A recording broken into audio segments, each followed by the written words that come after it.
Chuck Loaf, 1200 Films Podcast, all horror, all the time. It has been a long time. 8 months since I put out an episode, not because I stopped doing the show, but because I haven't watched a whole lot of movies. Just haven't been in the mood.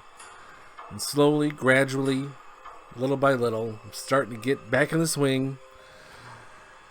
And I've done at least enough to do an episode.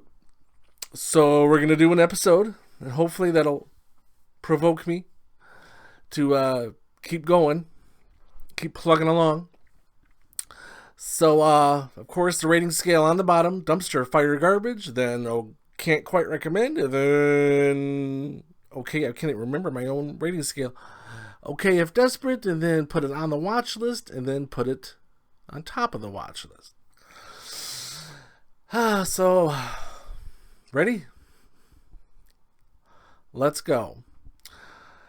This technically came out at the very, very end of 2023, but nobody saw it until 2024, so I'm counting it as a 2024 movie, at least for my purposes. That is Saltburn, with a rating of 7.0 on IMDb. That is very high for any horror, thriller, suspense type movie. And Saltburn is something different. It's kind of reminds you of Talented Mr. Ripley. Remember that old Matt Damon movie where he stalked Jude Law and then became Jude Law? I think Philip Seymour Hoffman was in that. Gwyneth Paltrow. Anyway, Saltburn is in that ilk of films. So, hi, kitty.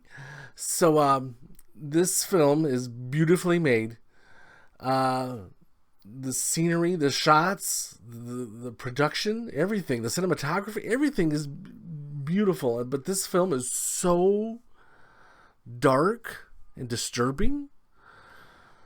It's not something you're going to shake off. You're going to remember this. Probably forever. So... warning going in, this film will stick with you. Excellent film, though. Very good. I would definitely put this on the watch list. Next, from 2024, Late Night with the Devil. This also got a 7.0 on IMDb. It's one of those films that takes a fictional story and kind of inserts it into history.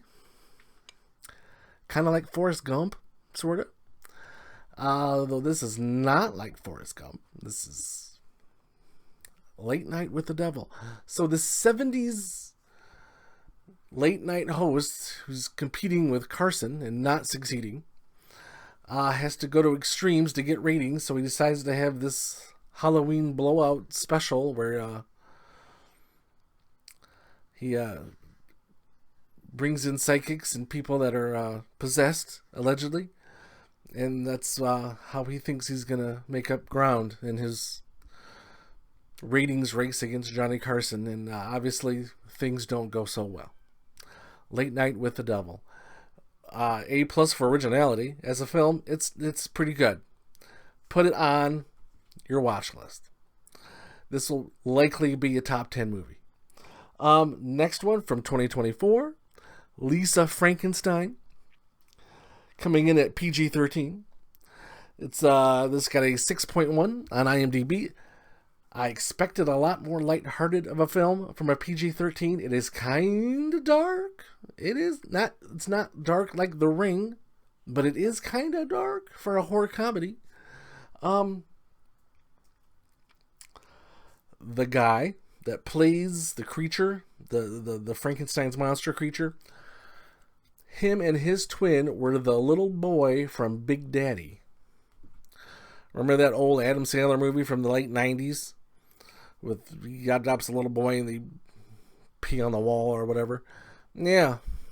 That little boy is now an adult. And he's doing very adult roles. Like the creature in Lisa Frankenstein. That being said, it's an easy watch. You're not going to get too startled, not going to get too scared. You'll be entertained enough to keep you watching. It's a perfect, okay if desperate, nice little film to keep on. Yes. Next. That little sound effect, it means we have a contender. This next film is legit. From 2024. Well, shit. Technically from 2022, but not released in America until 2024. So unless you were in certain countries in certain years, you couldn't see this. But from 2024, Out of Darkness. This got a 5.5 on IMDb. This is easily the best thing I've seen in the short little handful of films I've seen this year. But I know good quality when I see it. And this is good quality. Set in the Stone Age. These, I guess, early humans are looking for new land to propagate. And they kind of go into, I guess, a no man's land. And they are met with a force they do not understand, they do not know, and not know how to fight it. They're kind of at a loss. And that's what's fascinating about this film. It is in subtitles, so expect to read, even though there's not a whole lot of dialogue. Really. Not much that I can remember. But excellent, beautifully shot. I don't know where they shot this, but wow. Put it on top of your watch list. Fascinating film. Out of Darkness. Next, 2024, Arcadian. It's got a 5.5 on IMDb. I was looking for a good popcorn movie because I recently bought a box of the Orville Redenbacher pour over popcorn, you know, the good stuff. And I needed a good popcorn movie to go with this. And I was looking through what I needed to watch, and I was like, Arcadian looks like a good, solid popcorn movie. And I was right. If you want to sit down with a big old bowl of popcorn and watch a fun little movie, watch Arcadian with Nicolas Cage. I couldn't tell you the other people in the film, but... So, the premise. How do I explain this? So, it's set in the future, and there's like a disease has made some of the human race like zombie ferals, and they only come out at night. So at night, the normal humans kind of have to hunker down and put up their guard and block off their house and their property, or else, you know, things can get bad.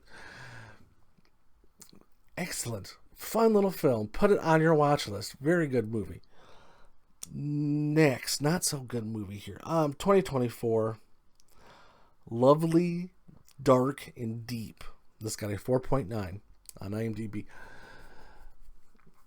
I've talked a few times in this show's history about the missing 411 phenomenon, about people that go missing under mysterious circumstances, and how I'm kind of obsessed with that little thing. It's a huge wormhole I've gone feet first into for many years now. And they made a movie from that material. And I was excited, and then the more I thought about it, I thought, how? How do they end that? How do they sum that up? First half of this film was brilliant at setting the tone and getting you in the mood for this. And then it just crumbled. It just sadly, depressingly fell apart. And it had Georgina Campbell, who stole the show in the #1 film of 2022, Barbarian. And I thought, maybe we have a scream queen here. Maybe she'll hit another home run, and she did not. This was barely a sacrifice bunt. This was... No, I can't... I want to recommend it, but I can't. So this has to go in the can't quite recommend. Even though the first half was really good. And the subject matter was interesting. But it whiffed. It whiffed. Next, from 2023. This was a random one I just clicked on Shudder. I said, okay, this looks interesting, I guess.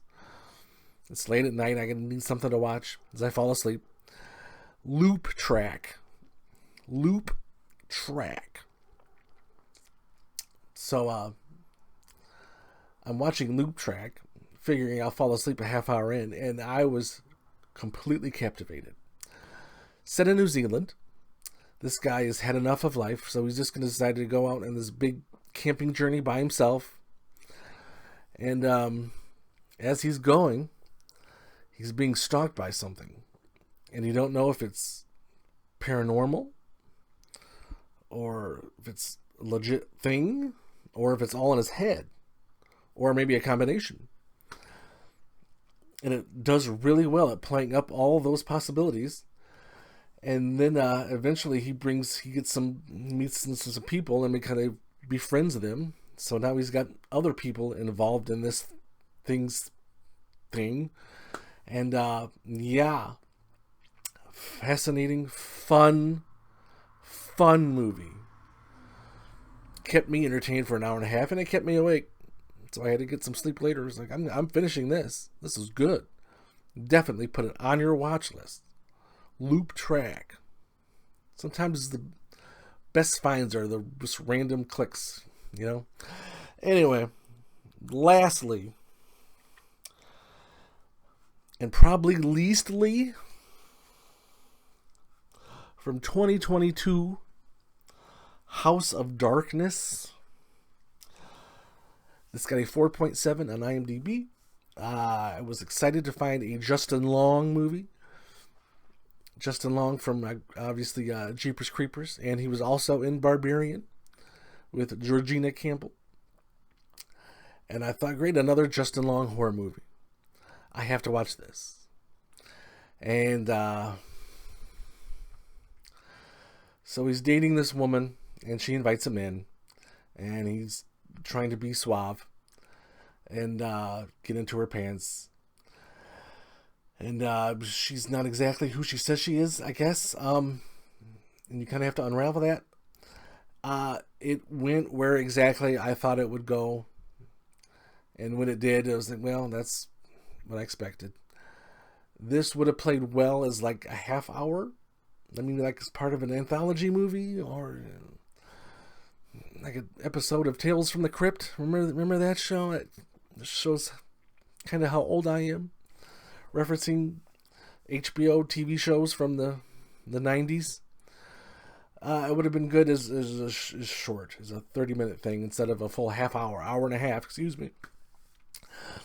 Ran a little long, but it was fine. It was entertaining enough with who's in it and how well it was acted, but yeah, definitely an okay if desperate. Just keep expectations minimal. And yeah, that's it. That's all I got. Some good. Started good, and then it kind of went downhill. Hopefully the next batch goes a little uphill before it goes downhill. And then maybe it goes uphill again. I don't know. Anyway, let me see if I can find out what I'm watching next before I end this. Blackout, Stop Motion, Infinity Chamber, T-Blockers. You'll Never Find Me. All these are on people's list of best horror films of the year so far. So that's kind of what I'm going on. So yep, that's all I got. Hope you enjoyed. Until next time, bye-bye.